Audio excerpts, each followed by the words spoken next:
Great to have you join me on TMI Tuesday. I did say that this is an important segment of the show today as we look at the train station attack at Igweben substation, which happened on Saturday. And the government of Edo State has said that the security outfits in Edo State are up on their game to make sure that they arrest this ugly incident from occurring again.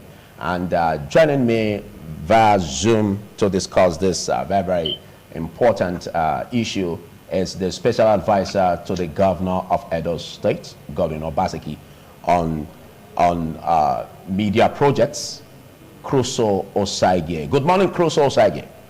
Good morning, Mr. Philip. Thank you for having me on your show. All right.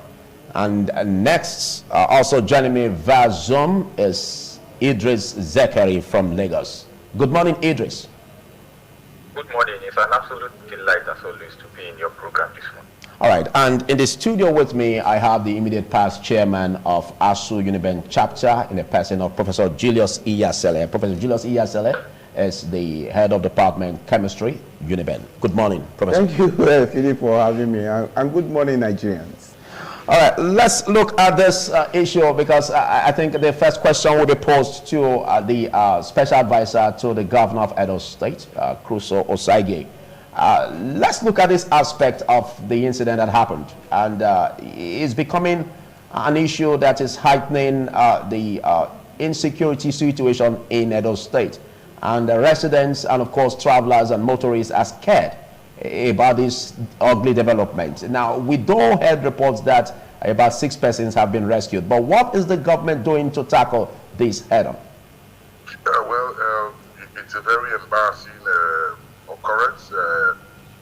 Suffice to say that the security challenge that we are suffering in Nigeria cuts across the entire country, and we have done our bits in Edo State to try to reduce these sort of challenges. We have succeeded absolutely to deal with the issue within the states, within localities, because we activated the what we call the Edo State Security Network. But these criminals are also very ingenious. They try to change their methods and their approach to their crimes, and so they've taken their crimes now to highways and federal government highways and federal government train stations, because they know that it's very difficult for them to carry out these activities within the state. So that's what we're seeing. But we're also evolving our strategies to ensure that we tackle these sorts of methods of carrying out their crimes as well. We have deployed our agents mixed with these federal security agents. We have our hunters, our vigilantes, members of the state security network working with the DSS, the police, and the military. And bush combing operation is currently ongoing. 6 people have been recovered. 3 suspects are in custody helping with investigation. We are quite confident, and there's other special technology tools that we are deploying, and we are confident that in a couple of days we'll recover more and more of the people, and we are hopeful that we can get all of them back. Okay, that seems to be like a lightning in the end of the tunnel. We hope to see that coming as respite. But let's look at the situation of the train station at Igweben, because tongues are wagging, mind-boggling questions are popping up about if an infrastructure is already being in place. Does it not behoove government to ensure that security personnel are there to man such infrastructure? Most especially as it pertains to having people in such infrastructure. What is the situation report as in before the attack?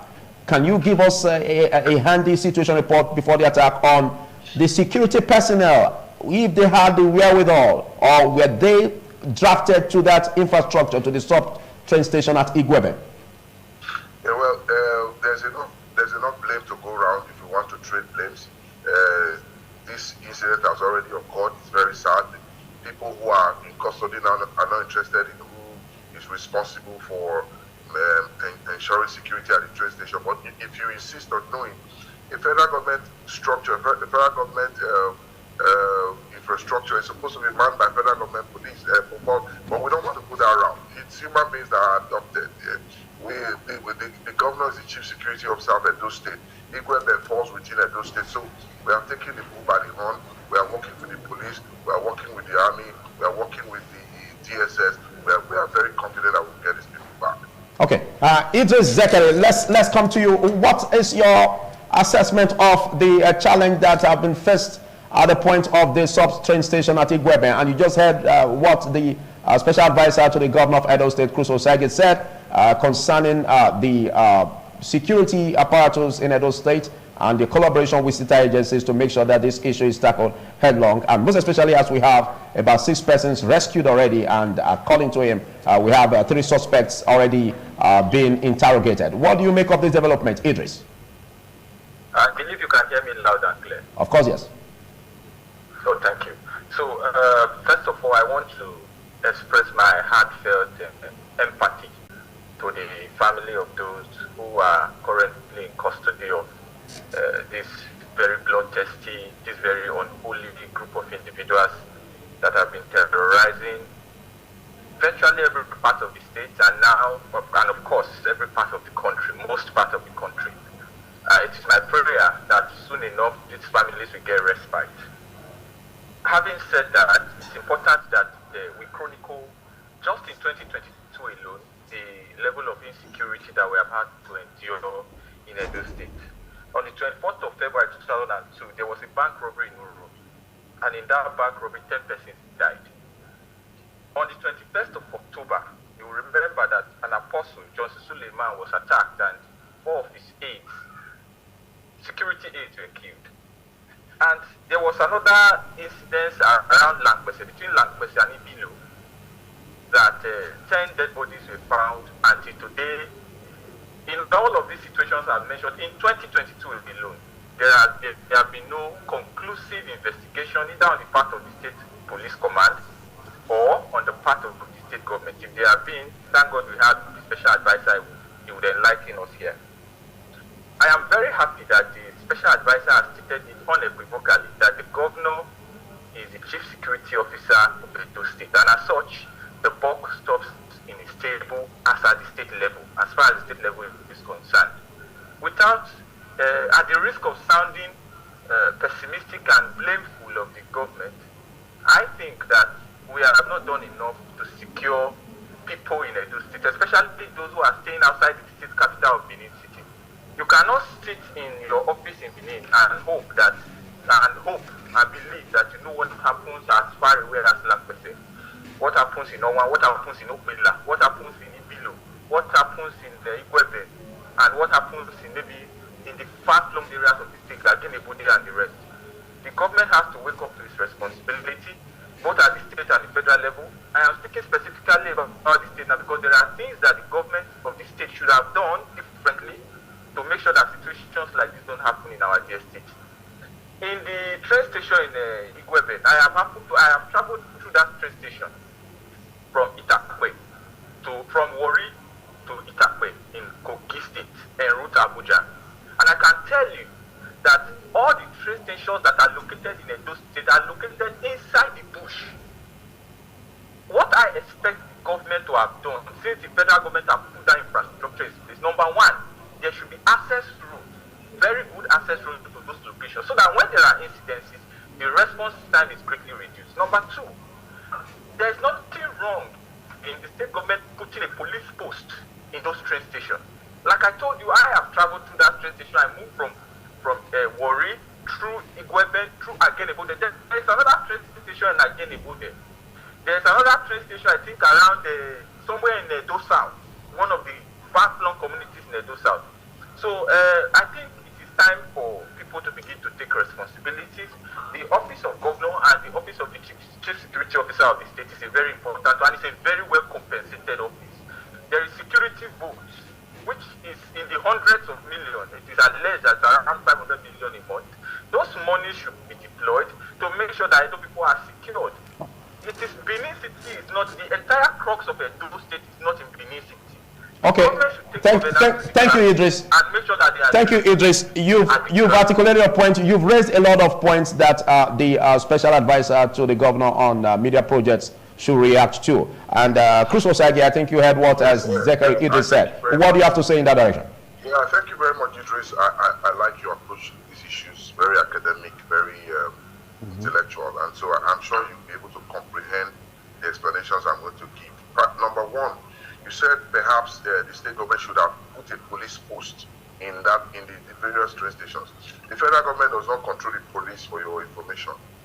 The state government does not control the police, for your information. It is the federal government that controls the police. The Inspector General of Police or the Commissioner of Police does not report to the governor, they report to the president. And since the infrastructure there belongs to the federal government, it's actually the responsibility of the federal government to also put a police post there.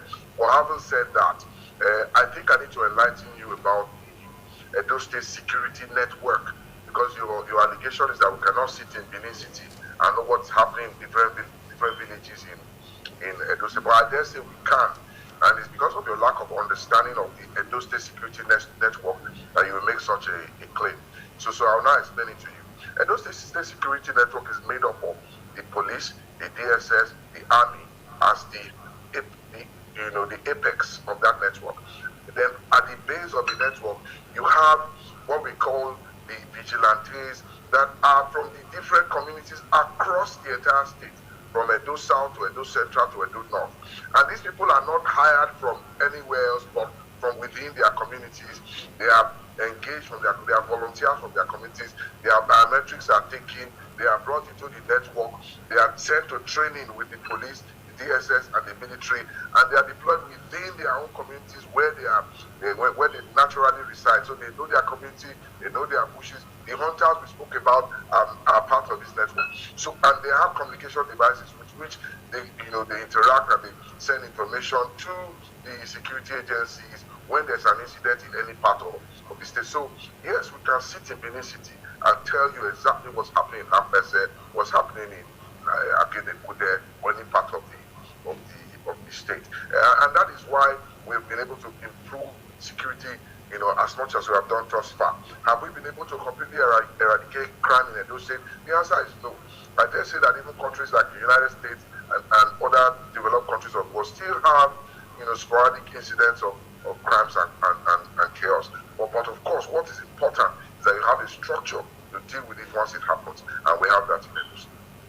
Thank you, Crusoe Saje, and I must also thank Idris Zekari for the maturity played out here, and we just hope that we sustain the tempo so that we don't have interjections. Basically, a lot of issues were raised by Idris Zekari that I would also pose as a question to the special advisor to the governor. But before then, let's look at your viewpoint. How do you grade this development, Professor Julius? I think it is worthy to note that Edo State has become a theater of terrorist attack, as it were. Is it Ovia North? Is it the suburbs of the state are under siege? Remember that Melaifa gave us a blueprint that the pattern of attack by these people is that they will start with the suburbs and later come into the city to do some sport attack and all that. I thought that a government will work with, or a responsible government to the people will work with this blueprint and try to nip in the bud these forages of this terrorist attack. But we have seen here, like Zachary has said, is it in Lakwese? Is it in a priest was killed, Catholic priest was killed somewhere in Esako and all that. You have seen the one from Odi and all these other areas of Edo State around here. And then, let me tell you, about a month before Christmas, a young man, one S.O. Edobo, was taken from his farm in Ekmo village. And 11 days after, somebody went to harvest plantain, and then a stench, repulsive and repugnant odor, emanating, that is cadaverine, an amino compound, attracted her attention. And then they went close to the buffalo and found that it was the decaying body of this same essay, Edobo. And these are the boys who have been trying to ask the Fulanis in that area, the headers, to take their cows away from their farm. But here, they found him already in a rotten situation and all that. that is there. The case is in state CID here. If Edo State government cares to find out and all that. So many cases like that. Many persons' lives have been snuffed out and all that. What I'm very worried about now is this disconnect between the state government and the federal government. Ekpoma Road is not passable. Sapler End Road is not passable in Edo State, and many places are not passable. The issue is that it is government, but who are the people, the citizens that are suffering in this area? Is it not those that Edo State government is supposed to cater for? That is my worry here. The train station that you have found, it's, you see, the route or the rail route has become a kind of convenient and comfortable area for these people to hibernate and operate in, because it's solitary. And if Kaduna episode is anything to go by, one would have expected that various arms of government would have, risen to the occasion to protect citizens of this country. Just suffice to say that the managing director of Nigerian Railway is from, he did his HSC at Igwebe, and that is Mr. Fidet Ohiria. One would have thought that at least having that person as close to us in Edo State, the state government here will tap, such relationships and bring about, succor to the people. So from our co-analyst this morning, from his presentation, I'm worried about the disconnect. When you say co-analyst, who do you mean? You mean business advisor to the government? Yes. Okay. Because the issue about is federal government and other. Local government, communities in this state have provided police station. Okay. My community provided a police station just to be able to at least provide security for our people. And then you are saying that a state government cannot provide police posts. You are to go about, the comfort, and governance of your people. So I disagree with him when it comes to that. Okay, I think he will be reacting to that shortly, yes. But that is after we have gotten response from Idris Zekari, because a lot of questions, mind-boggling questions, are really being asked, and we're going to be opening the call lines anywhere from now so that the public can also join via calls and, of course, WhatsApp messages on the number that will be read out shortly. But let's get to the statement credited to the Honorable Commissioner to Edo State Government on Communication and Orientation, Honorable Chris Nekai, to this situation development in the sub-train station attack at Igweben. He said that it's the hope that this incident will not happen again because the security network is tight in Edo State in order to tackle this headlong. And what do you make of this statement credited to the Honorable Commissioner Idris Zekari? Well, like I said earlier, some of us, we are not just mindless critics. We are solutions providers. And it's important that we realize that when the special advisor said the governor does not control the police, I think that is incorrect, and it's important that we properly situate the issue. Whereas the police are not in the constitutional purview of the state government, the state government do control the police because the governor is the chief security officer of the state, and they have a state executive council where the police commissioner and the governor and the brigade commander and all other heads of security agencies meet to review the security situation in the state. Unless he wants to convince us that they only go there for a jamboree to drink champagne, it then means that the state governor, as the head of Edo State Security Council, controls the security agencies of the state. But Idris Zekari, if you can get me rightly, sorry, I have to interject at this point. You remember vividly that this issue about control of the police has been a very big issue, in the federal government and of course the state.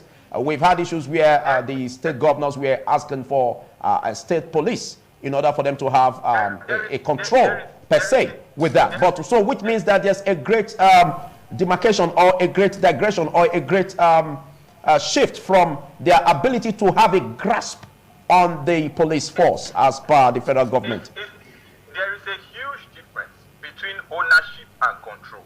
Okay. There's a huge difference. The ownership of the security agencies vested on the federal government. The control of the security agency is vested on the Chief Security Council of your state.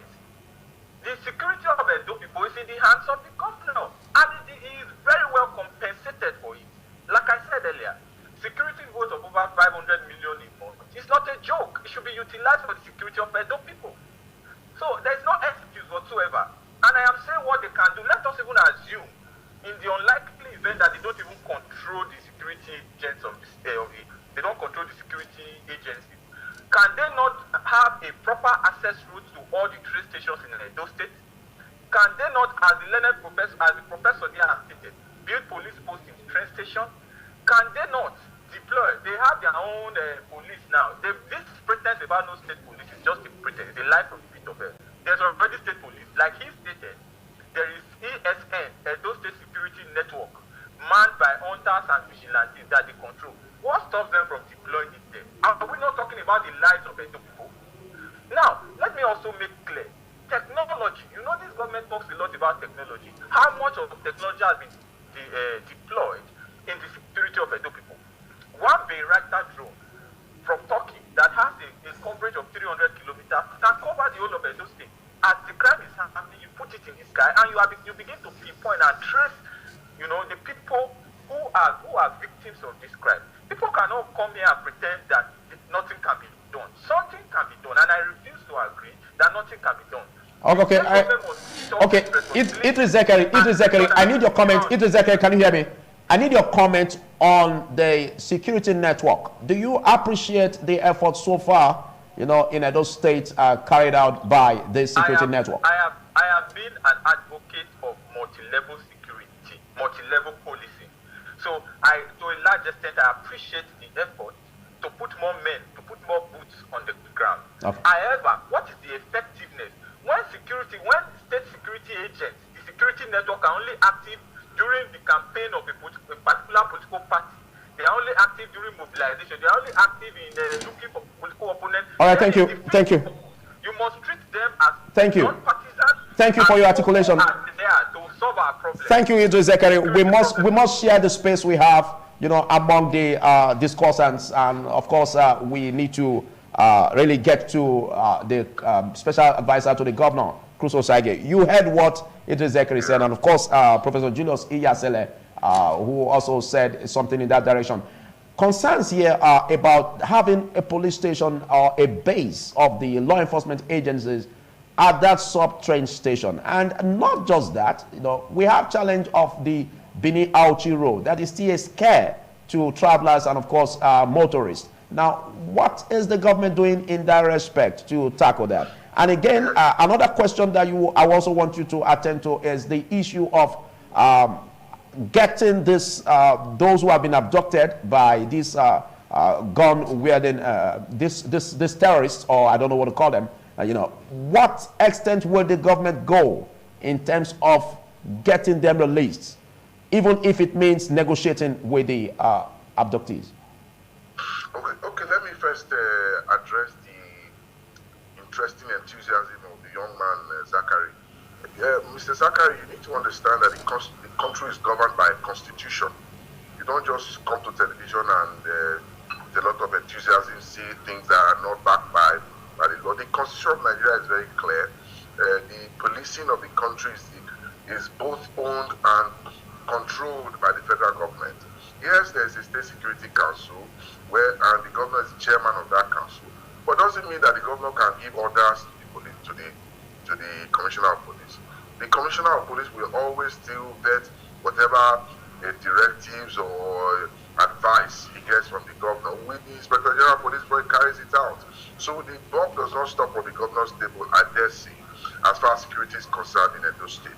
Yes, the governor by name is the chief security officer of the state, but according to our constitution, is not vested with the powers to carry out that responsibility. Let me let you know that. But the governor can make a push in that direction, can't he? Let me let you know that money alone cannot buy security. Absolutely, you're making all kinds of claims about security. But from just that statement, I know from what political inclination you're coming from, because you people are so fixated on security votes that you think it's money that is slush fund that just put there for you to take. And then you talked about technology. I cannot come on air here and explain to you the details of technology that we have deployed in Edo State to keep our state safe. But I dare say we have deployed very, very sophisticated technology. And the ones you talked about are just elementary. There's a lot that is going into keeping Edo as safe as it has been in the last couple of years. And Mr. Philip, you cannot pretend not to be in Edo State. Throughout the U-Tide from September to December, there was no mention of one incident of security crisis within the state. And it's because of the effective work of the Edo State Security Network, backed by the police, backed by the DSS, and backed by the military. As for the Auchi Road you spoke about, there's an army base being constructed there right now as we speak. It's near completion by the state government. And you talked about police posting. The professor said even his local government has helped to provide a police post. Yeah, I'm not saying that is not right. That you help your neighbor to pay his son's school fees does not mean that your neighbor's son is your responsibility. The owner of the responsibility of building police posts is the federal government, not your local government, not your community meeting. Neither is it the responsibility of the governor. But does the governor not build police posts? Of course, the government builds police posts every other day. During the NSAS protest, when several police stations were burnt down in Edo State, Edo State government built every single one of them back with monies from our budget. So is it possible we can have such in that direction at the base station? It is possible, not just there, in several other places. Yes. Resources are limited, so it's not possible for you to do everything that is not even your responsibility.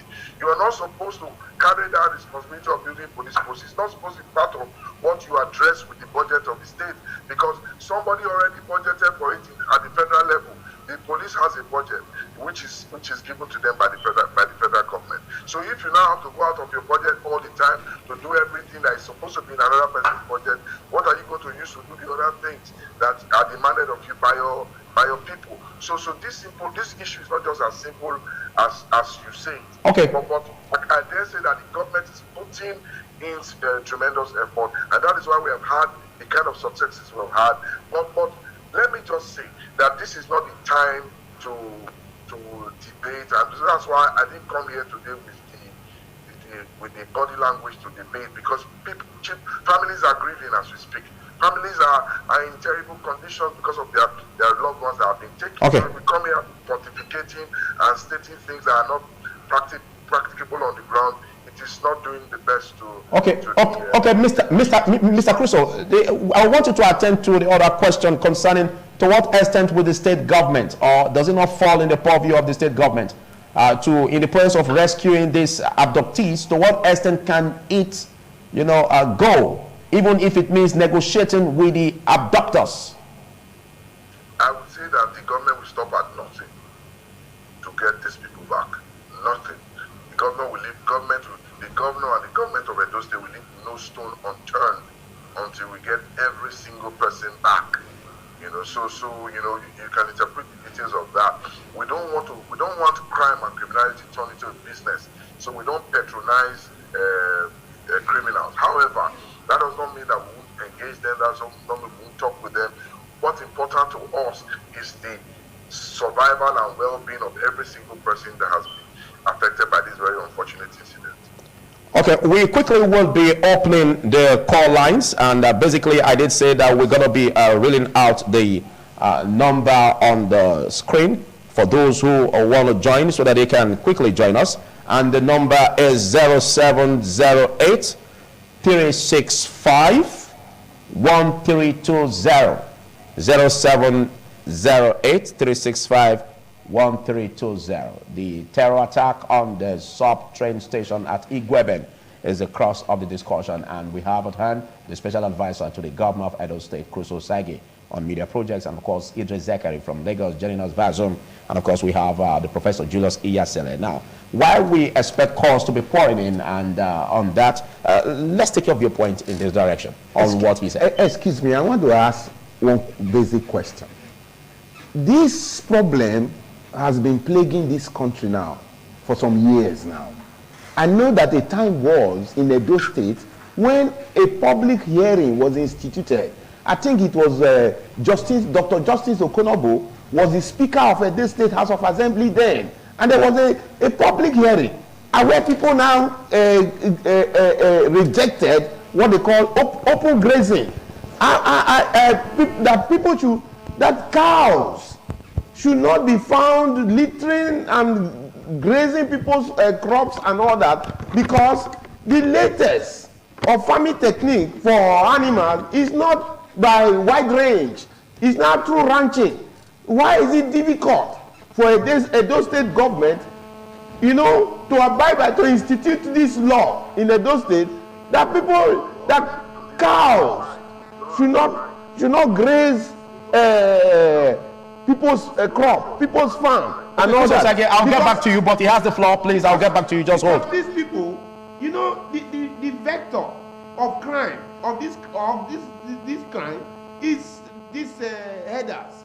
Okay. Why can't Edo State stop like other states at attempted? Okay, we have a call. We have a caller. Hello. Good morning, caller. Hello. Good morning. Good morning, caller. Tell us your name, where you're calling from. Hello, we can hear you clearly. Okay, this is Etwaje From Ekpoma. Okay, go ahead with your contribution. Have you been following the conversation? Yes, I have. I have been following. All right, what's your contribution? Quickly. Yes, first of all, I want to commend the Edo State government for the swift response towards the incident that occurred in Igwebe. You know, after the incident, you know, the deputy governor was there to, you know, on assessment of the whole thing, and I must commend them for that. I say that just less than a year ago, people were kidnapped in Abuja, the Abuja-bound train there. The insecurity in this country, if we are honest with ourselves, is as a result of the failure of the federal government to secure its citizens. So let's not be economical with the truth. Thank you, SYJ. Which I must acknowledge and also thank them for, which is the Army Barrack at law. The Army Barrack that is currently being constructed at Eo. Like I said, I live in Ekpoma here, and I know that upon completion of that Army Barrack is going to help us as citizens reduce, you know, all this insecurity. Because before now, you will have Army Barrack at Benin. Then another one will be after many kilometers down to Auchi. Thank you, SYJ. Thank you for your contributions. I want to thank the state government for that. All right, you've said that already. Thank you. Every time when we see things like this that will tackle security, we must commend them. So I commend the state government for the army. Thank you. You've made your contributions. Looking at the swift response of the state government in that direction, basically we have a caller really commending the state government in that direction. Okay, coming Crusoe Saike, what do you have to say over the reactions? I'd like to correct something our learned professor said. Our professor is our teacher. If he says anything on television, people will think it is correct unless we correct it. My professor, yes. We have signed the bill into law, anti-open grazing. It has been signed into law. Please take note, sir. Yes, you are correct. The public hearing was held and was done, and everything was done. And eventually, it was taken to the House of Assembly. It came to the governor. The governor has now signed it into law. So it is a law in Edo State that you cannot move your cattle about, in free range. All right, thank you. Well, let's take another call. We have a caller. Good morning, caller. Okay, while we expect you to call us on the number, is on the screen, 0708-365-1320. Let's look at the aspect of the pensioners' protest that occurred a few days back, and of course, they are demanding for gratuity, among others. What is the state government doing in this direction, Crusoe? The reason why the pensioners are protesting is because for once in maybe 20 years, they have found a government that is responsive. Because back in the days, nobody listens to them. This government came in and inherited three major problems as far as pension is concerned. Number one, was a backlog of pension arrears that were owed pensioners for up to 2011, 2012, before this government ever came into power. The second one was what we call the harmonization of pension, which was old pensioners from the year 2000. You know, from the people who retired from the year 2000, they didn't have their pensions harmonized. So they were still paying 3,000, 1,500 naira when minimum wage has grown to 30-something thousand at that time. It's now 40,000 in Edo State. So there was a problem of backlog of pension arrears. There was a problem of what we call harmonization, and then of course there was also the problem of gratuity payment, which also owed as far back as 2011, 2010, 2011. So to let you know that these debts were even owed by governments before this government came. So this government started with the pension arrears that were owed pensioners and cleared every single kobo. As I'm talking to you now, there's no single pensioner in Edo State that is owed any arrears of pension. Then after the governor had dealt with that problem, he tackled the problem of harmonization of pension. As I'm speaking to you now, all pensioners, their pension have been harmonized in Edo State. My own father, who is 78 years old, is one of those pensioners whose pension has been harmonized. Then we now have the last problem, which is gratuity. Okay. I can tell you that it's being solved as we speak. Last year alone, almost 2 billion naira was paid, offsetting gratuities of different people. The way the governor has done it, he classifies these pensioners. There are some of them in very serious problems, who have health challenges, who have serious issues that need to deal with. The local government ministry gives him the information on these people. Those are the ones whose gratuities are approved first before you now start going down to the others. So if the pensioners will be honest with themselves and with the people of Edo State, they will say that no government has treated pensioners well as much as this government has done in the past 20-something years. And I believe that's the reason why they are agitating, because they see that this government is going to terminate in November 2024. They want to get as much as they can get out of Obaseki before he leaves, because they are not sure what's going to happen after he leaves. I think that's what the challenge is. Okay, Chris Osage, thank you for that. But let's also look at the gratuity, because the demand actually is on gratuity. And so far, like you said smartly, the state government is doing a lot in terms of paying the pensions, and there are no arrears, like you said. But let's look at a time limit. Is the government of Edo State having a time limit to settle a huge bulk of the gratuities of the pensioners? If the pensioners were so strong in their negotiation skills, the debt wouldn't have come to this government. These debts were owed 15, 20 years ago. So they cannot put a time limit on us. They should allow us to resolve this problem as it's economically sustainable for Edo State. Are we going to stop running the government of Edo State for one to pay gratuities that were owed 20 years ago? Does that make economic sense? It only makes sense to, after analyzing the income flow of the state, to now get a segment of it to begin to reduce the problem of gratuity that is on the ground. Just the same way we have done with pension arrears and we have done with the harmonization. So I think it's a little bit insensitive of the pensioners taking note of what has been done so far to deal with their issues, to begin to try to make it look like their gratuity problem was caused by this government. This government is the government that even stopped that problem of gratuity by putting all state government workers into the contributory pension scheme, which means that from when this governor came into power going forward, there's never going to be the problem of gratuity anymore, because all workers in government are now in the contributory pension scheme, and their lump sum is guaranteed by whichever pension fund administrator that is handling their pension. So I think it's like in many cases, it is very, very sad that it's a governor that is committed to their own welfare that they are coming out to fight. Why did they fight the previous governor? Why did they not fight the governor? Okay, thank you. Thank you, Crusoe. Now, let's get comments from Idris Zekari. Idris Zekari, you heard what has been said so far, and even the response from one of the callers, SYJ, that called from Benin City, really applauding the state government for the swift response in that direction. Now, what do you have to say about that? And of course, the statement credited to Crusoe Osage concerning the state government, let me land, please, concerning the state government clearing the arrears, that it got from previous administration. Isn't that commendable? And what do you have to say in all of this?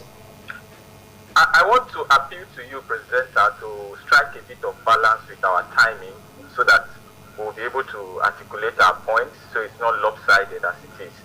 But I want to divide my time into two and speak first on the security matter and then conclude with the pension matter very quickly. The security, the attempt to convince Edo people that the state government is helpless when it comes to security, I have insisted that it's a lie. We have the Borno state government who had Boko Haram in the territory and has been battling it almost 8 years now. Boko Haram has been degraded in the state. So any state government that claims not to control security when they collect amazing amount of money as security goods is telling lies to the people. Having said that, let's talk about the pension. It is painful that the state government spokesperson, media aid, I don't want to use the wrong term now. The special advisor to the governor on media projects. Advisor to the governor on media project is attempting to allege that our elders, our senior citizens are telling lies by coming to the street to protest their pension arrears and of course their gratuities. Let me state it by saying that it's only this government that are paying pensioners. It's incorrect. It's a lie from the pit of hell. That's not correct at all. I've done my findings and I'm going to present some of them here. The pension, the gratuities of pensioners was paid between the year 1998 and 2012 by the previous administration. I am not holding forth for them. Between 1998 and 2012, pension gratuities were paid to our senior citizens by the previous government. From 2012 to today, Edo State governor has not been paying gratuities. This is the bitter truth. Let us tell ourselves the truth and face it the way it is. Alleging that you are paying gratuities is not correct. They only budgeted 100 million for pensions and they've been budgeting for the last 1 year. And that amounts to about 1 billion. So when they said they paid 2 billion in pension, it's very shocking. You should check the state record. I'm quoting the State Commissioner of Information. I read his text yesterday and I put some of these points out from his text. So he should reconcile his own papers with that of the State Commissioner of Information and make sure that they don't derogate, they don't make use derogatory term on our senior citizens who have paid their dues in this state, who have served this state in capacities that we cannot even imagine. You know, when people are in government and they have everything at their beck and call, they think every other person who is agitating is hungry. It's not about hunger. These people have worked. They should pay. My late mother was a civil servant in Edo State. She has died. She's passed on for the past 6 years. We have not received a kobo in gratuity. We got tired of asking and we left it because that's not where we live from, myself and my siblings. So they should not come here and pretend. We also have parents. I have parents who are senior citizens and we know the situation of things in this country. Those people, I am very passionate about it. I think there's a lot of emotion in my tone now because this is not just ordinary political discussion. We are talking of the lives of these people. Some of these people are dying. Some of these people have been thrown out. They don't have money to pay rent. And we come here and pontificate and try to be clever with our response to their pension issue. The state government should not even make any statement on this at all. They should just go back and attend to those people. That's all. The money is there. Nobody should pretend. Do you know why I tell you the money is there? In this year's budget, there is a nebulous term called the economic enabler. And the state government budgeted 60 billion for economic enablers, about 60 billion, so that I'm precise. About 60 billion for economic enablers. Between you, me, the professor there is very educated, is very learned. The government person and you, the presenter, all right. The meaning of economic enablers. They should take a portion of that money that is budgeted for nebulous terms that nobody understands and pay the pensioners. Thank you. Thank you, Idris Zekari. The pensioners are the economic enablers. Let them go and settle the pensioners. Okay, thank you, Idris Zekari. If you agree with me, I think we're giving you enough time on that, and I take that as your closing remarks. Enough time on this one, so I'm very grateful. Thank you. Next time, also give us enough time. Balance it across. Thank you. All right, thank you. Now we are still expecting callers. If we can get two callers on this, we're going to wrap up. And while we still wait to get to Cruz Osage, who will be closing with his, we will be taking this call. After which we go to Julius Iyasele to also make his remarks. Hello, good morning, caller. Hello, good morning. Good morning. What's your name and where are you calling us from? Hope you've been following the conversation. This is Austin Aigbe. Austin Aigbe. Okay, where are you calling us from? I'm calling from Benin Port. But Igweben local government is not local government. Okay, go ahead quickly with your contribution. You have 1 minute to do so. What was the call? Austin called from Igweben, and it's expected that he calls us back. 0708-365-1320. We have another caller. Hello, good morning, caller. Good morning, sir. What's your name and location, please, and make your contribution? I'm Mohammed. I'm coming from Benin. Okay, go ahead, Mohammed, with your contribution quickly. I have some just short statement to make. So it's a shameful thing for our Edo State government. So Osage, they advise us to you think you just come out and come and deceive Edo people? Why don't you just go straight to the point, please? Caller, be objective. We're not here to cast aspersions. Just go straight to the point. What is the essence of you calling? State security for the amount that they collect for security votes. What are they using it for? We're talking about federal government. Is the federal government want to come control state for them? How many security that they use for themselves? They want to patrol. So don't you come here and deceive us. We know what is going on for this state. Let them go and release other people for us. Thank you. Okay, thank you. Well, let's take your comment, Julius. You see, my plea here, you have heard callers. The people hopefully are on ground, and they are likely not deceived. Well, we've only had 2 calls. Yes. One commended the government, and this other one is not really happy We live about in the it. communities also. We talk to people. We know what is on ground. Okay. My plea is that if you're an actor, what I mean by that, those in government or in government should try. Because looking at the pensioners, for instance, this has precipitated reasons why people go around falsifying their ages and all that. Okay, Nobody wants to retire from government and all that. And so what you find here is that because people cannot be safe when they retire out of office. Can't pay their medical bills. They can't move from one place to the other and all that. And then strength has gone. And so people who want to stay in office. You can imagine somebody at the age of about 70 still driving, acting as a driver. But do you appreciate so far what the state government has been doing overpaying pensions as compared to past administrations? Isn't that commendable? The people are protesting because they don't have their gratuity. Yes. If you are owing anybody. Not pensions. Gratuity, it is for a reason that laws instituted gratuity. It is expected that as you step out of office, you get your gratuity to start off. Because in the very now, you may not get your salaries and all that. Okay, but the question I ask, is it not commendable what the state government has done so far in terms of clearing the backlog? People are protesting. No, I'm talking about the backlog. Let's not keep a blind eye on that. The backlog, as compared to previous administrations. You heard Zachary presentation about how the backlogs have been cleared by other governments. Okay. You understand? So what are we saying here? But if it has accumulated under the present governor's tenure, then the honor lies on him to pay. Okay, going forward, what do you think should be done to put this to a conclusion where everyone will be happy on the same page? What I'm saying is they should focus more on those people who have retired, have lost strength. You understand? As it were, there are those that God provides for. So they should be given priority attention. Yes, the aged, the motherless, within the scarce, resources. Yes. Human capital development is important for a government. You should do it. Okay, thank you. I take that as a closing remarks. Let's quickly take this call, after which we join you, Osage. Hello, good morning, caller. Hello. Good morning, caller. Tell us your name and location, and quickly, you have 1 minute to make your contribution. Hello, good morning. We can hear you. Hello. I'm afraid we can't take that. Let's take the conclusion of this hearing from Crusoe Osage. Okay, Crusoe, what response are you making in this direction? Yes, it is shameful for Zachary to come here and state figures he doesn't know anything about.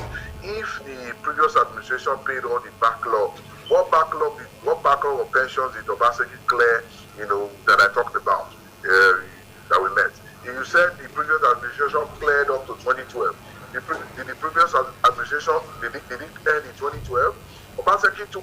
finished in November 2016. So what about people who had gratuities and pensions between 2012 and 2017 or 2016? Because November 2016 is like the end of 2016.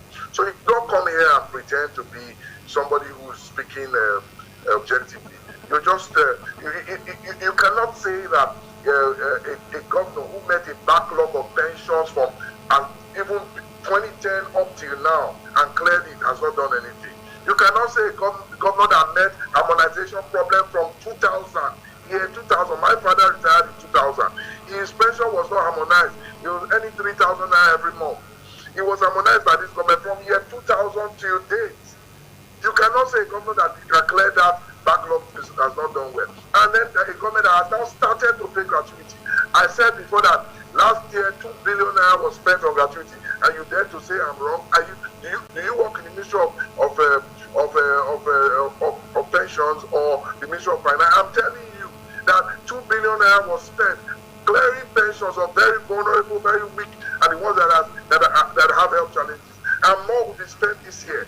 And that it is going to be broken down like this until we finish clearing all of them. So, and then, lastly, you're saying that the government should stop operating and pay all the money it has to pensioners who were owed gratuity from the year 2010, 2011, 2012, and everything should stop, and because that's priority. What kind of business would you run like that if your current operation is shut down so that you can pay the people who are no longer working? You have to keep the business ongoing so that you continue to pay people that were owed before you came. That is what the governor is doing. That is not to say that the pensioners don't have a right to protest, but it's to also say that the pensioners should look back and see what has been done. And I have hope that what is remaining will also be done. Thank you so much, Crusoe Osagie. Big thanks for taking our time to be part of this discussion, and of course, big thanks to you, Idris Zachary, and of course to Julius Yasele. Thank you very much. All right, there's the much we can take, and there's the much we can take on TMI. Big thanks to you, viewers. A lot called, and they were able to reach us, but we got SYJ calling and also appreciated the swift response of the state government. Why Austin also called and really I said something else. But let's quickly take this caller. Let's wrap up with this. Hello, good morning, caller. Hello. Good morning, caller. Tell us your name and location quickly. Good morning. My name is Mr. John. Okay, Mr. John. What would you like to say? I'm a pensioner. I want to appreciate the state government for paying our pensions, monthly pension. But as of the gratuity, he has never paid 1 naira gratuity since he entered government. That is the truth. And that is the bulk of the money pensioners hope for at their retirement. Many of our colleagues have died. Many are in the sick bed. Nothing. But is it not possible? Is it not possible? Please, let's get this rightly. Is it not possible? With the hope of paying them up to today, they have not been paid. So please, the state government should go extra mile. We praise him for its effort. Paying monthly pension regularly is very good. But out of the gratuity, there is nothing on ground. Actually, what the man that was speaking from Lagos said is true. The last government, before his own, paid from 1998 to 2011. From 2012 to date, the state government has not paid 1 naira a dime for gratuity. Okay, please. Yes. You've been talking, please. Hello, can you listen, please? Is it not also possible? Children cannot access their gratuity because of the bureaucracy. Please, the state government should try, put effort, and the remaining years is so short. Okay, you've articulated your point. You've articulated your point. But is it not also possible, please? Is it not also possible that you don't have the right statistics to know those who have been paid in terms of gratuity? We know now. We know from our colleagues. All right, thank you. Thank you. I will allow Idris 1 minute and Crusoe Osagie 1 minute, please. Please. Crusoe, starting with Idris, I will allow you 1 minute to react. Okay, fine. Idris, starting with Idris. What's your reaction to this in 1 minute? I thought you would have started with the special advisor, but let me quickly address it. You have heard from pensioners themselves. They've spoken to the issues.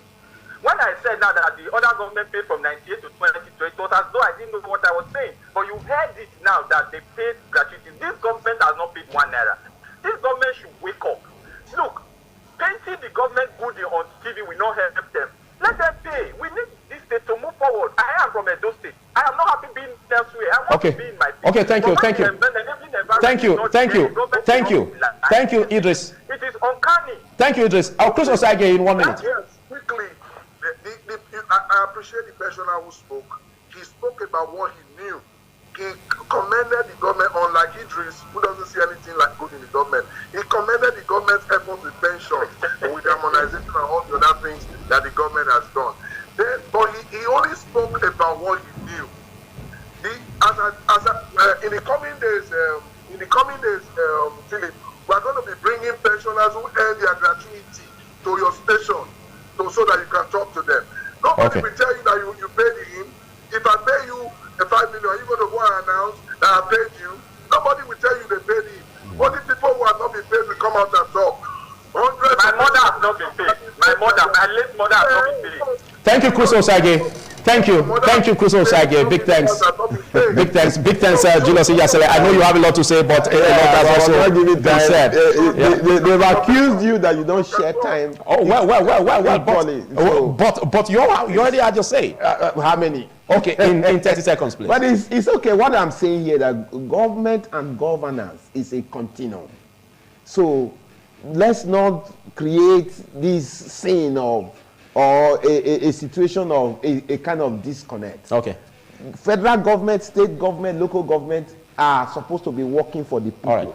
All right, thank you. Yeah. Thank you. I must quickly say that this discussion, as per timing, we have two against against Chris Osage, against the comments of Chris Osage, and that time has already been shared. That time has already been shared with you, Zekeri, Idris Zekeri, and of course Julius Iyasele. Two of us are against. No. In terms of your opinions. Yes, against the comments, not against Chris. Against the comments. We are stating what is real. We are stating what is on ground. Okay. Yes. Okay. Thank you. Thank you very much. We are going to be bringing. All right, there's much we can take on this discussion. We agree that this is a very sensitive and dicey topic, and we hope to bring more to your viewing pleasure, most especially as it pertains to development in Edo State in this regard. And we hope to join you same time tomorrow with Evans Onokoge on TMI. But shortly, we're going to be having a business rendezvous with Dennis Ofik. Do stay.